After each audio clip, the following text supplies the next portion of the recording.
Assalamualaikum warahmatullahi wabarakatuh. Kami dari kelompok 3 dengan saya Riyad Solihan dengan NIM akhir 384. Lalu ada Ferdinand Wilson dengan NIM akhir 357. Penang Banyu Ramadan dengan NIM akhir 360. Briliandika Sofyan dengan NIM akhir 381 dan Arsyad Kursamir Afif dengan NIM 386. Di sini kami akan mempresentasikan aplikasi AI Chatbot. Di era digital, pendidikan memerlukan alat bantu yang cerdas dan mudah diakses. EduBot, singkatan dari Education Bot, dikembangkan untuk menjawab kebutuhan ini. Visi kami adalah menciptakan asisten pendidikan virtual berbasis AI yang mampu memberikan jawaban akurat, memfasilitasi latihan soal, dan mempersonalisasi pengalaman belajar bagi siswa dari berbagai tingkatan. Aplikasi ini dirancang sebagai platform web interaktif yang memanfaatkan teknologi pemrosesan bahasa alami, natural language processing, untuk memahami dan merespon pertanyaan pengguna secara efektif. Tujuan akhirnya adalah menyediakan alat bantu belajar yang dapat diandalkan, tersedia kapan saja, dan mampu beradaptasi dengan kebutuhan setiap pengguna. Untuk tujuan dari EduBot ini dirancang untuk melayani 4 kelompok pengguna utama. Yang pertama adalah siswa. Sebagai pengguna utama, mereka membutuhkan platform untuk belajar mandiri dan mendapatkan bantuan mengerjakan soal. Yang kedua, orang tua atau wali dapat menggunakan platform untuk memantau kemajuan belajar anak. Yang ketiga, ada guru dan pengajar, dapat memanfaatkan EduBot sebagai alat bantu pengajaran dan memberikan materi tambahan. Oke, selanjutnya adalah flowchart-nya. Aplikasi kami menggunakan flowchart seperti gambar yang tertampil. Yang pertama adalah start, yaitu ketika pengguna membuka aplikasi EduBot, lalu pengguna mengakses aplikasi. Selanjutnya ketika login, pengguna akan diminta untuk melakukan login ke dalam aplikasi dengan beberapa kata kunci atau nama atau akun yang diberikan dari sekolah. Lalu selanjutnya adalah memilih kelas. Setelah berhasil login, pengguna memilih kelas yang diinginkan untuk melanjutkan ke langkah berikutnya. Selanjutnya adalah memilih mata pelajaran. Pengguna memilih mata pelajaran yang relevan untuk kelas tersebut. Selanjutnya, pilihan riwayat atau buat baru. Pengguna memiliki 2 pilihan di sini. Memilih riwayat yang sudah ada atau membuat chat baru. Jika memilih buat baru, pengguna akan diarahkan untuk membuat chat baru. Jika memilih riwayat chat, pengguna akan memilih riwayat chat yang sudah ada untuk melanjutkan percakapan. Selanjutnya, menentukan tujuan pengguna. Pengguna menentukan tujuan dari interaksi mereka. Apakah mereka ingin mengajukan kuis atau pertanyaan? Jika memilih menyajikan kuis, aplikasi akan menyajikan kuis kepada pengguna. Sedangkan jika memilih mengajukan pertanyaan, pengguna akan diberikan opsi untuk mengajukan pertanyaan. Lalu akhir dari proses. Setelah menyelesaikan salah satu tindakan, alur berakhir dan aplikasi kembali ke status awal atau menunggu input selanjutnya.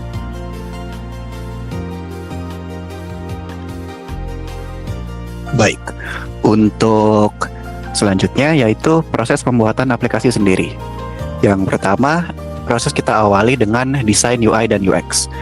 Untuk desainnya sendiri, di sini kami menggunakan tools Figma serta template yang berada pada Figma untuk membantu kami dalam mendesain sebuah prototipe UI dan UX yang selanjutnya akan dikembangkan lebih lanjut menjadi front end dari aplikasi kami.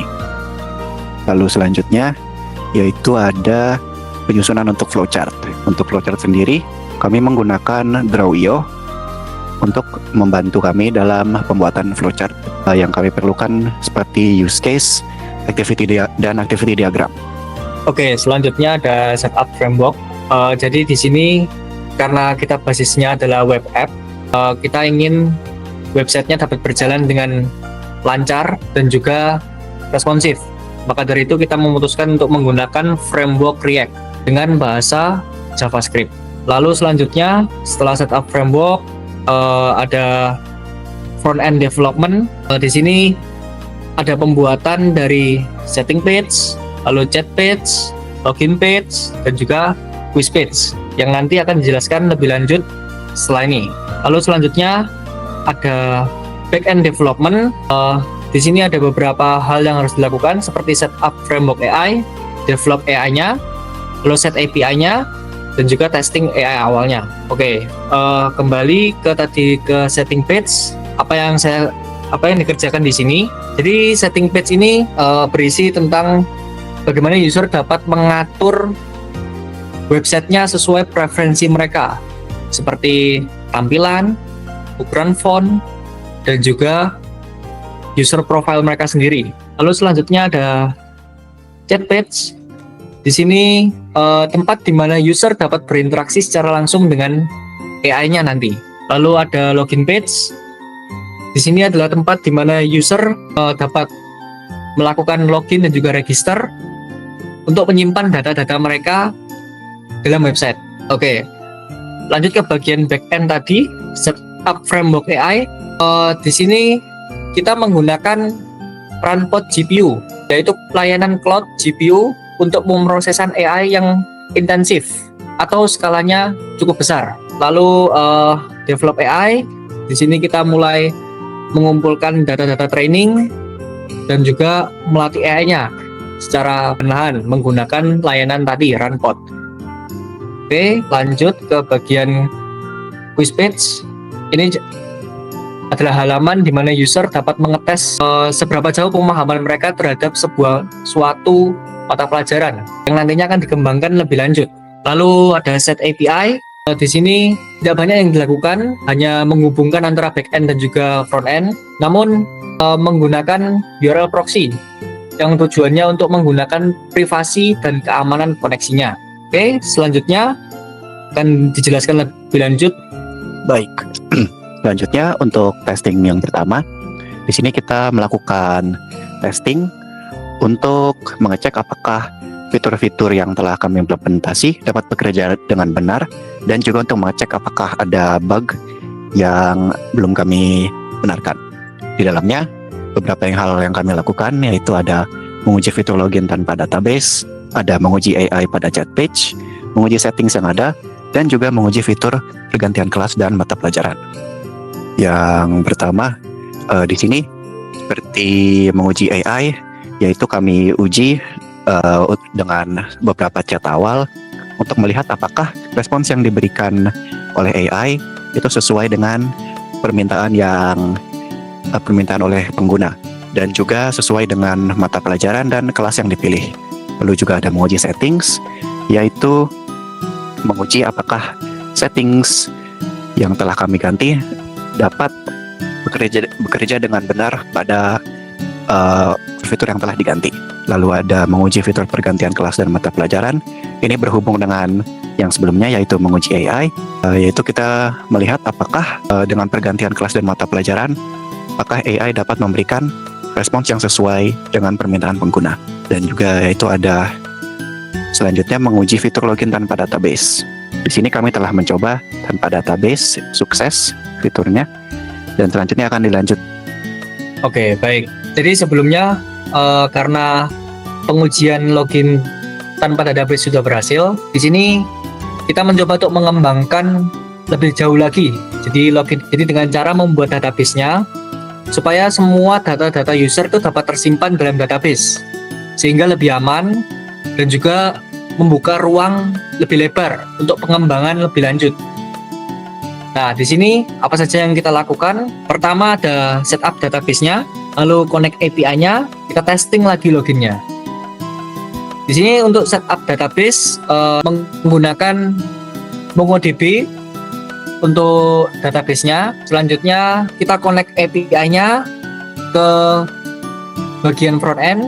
Jadi dalam implementasi loginnya untuk pengembangan lebih lanjut.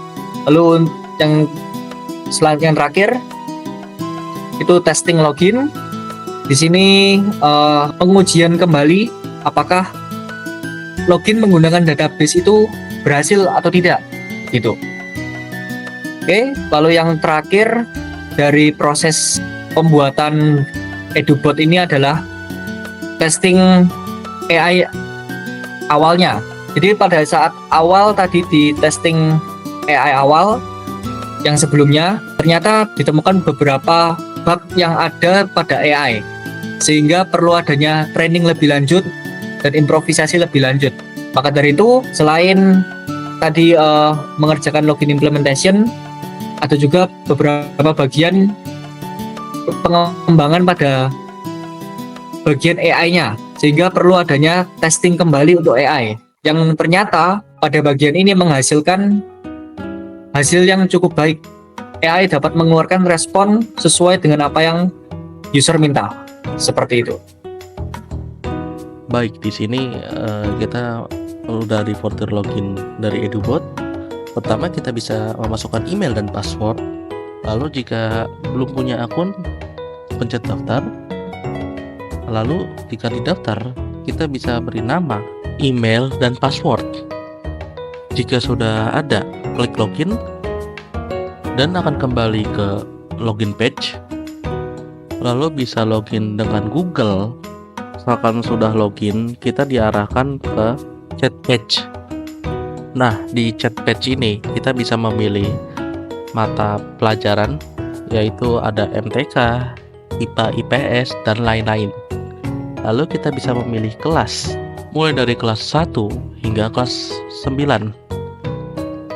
Nah, di sini juga ada fitur new chat yang gunanya untuk memulai dari awal chat baru.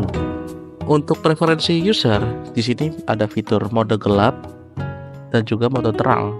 Dan di sini ada fitur setting page untuk tampilan, bahasa, notifikasi, aksesibilitas, dan akun. Di sini juga ada fitur quiz, bisa memilih kelas dan mata pelajaran. Lalu kita jawab-jawaban saja.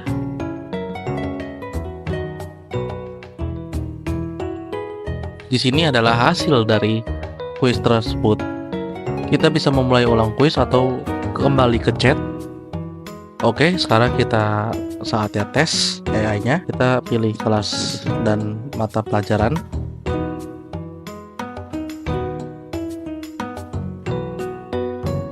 AI ketika diberikan prompt akan memberikan hasil menjelaskan secara awal hingga akhir. Kita coba lagi.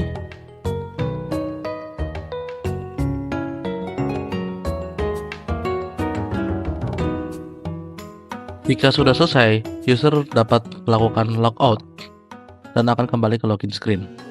Sekian, terima kasih.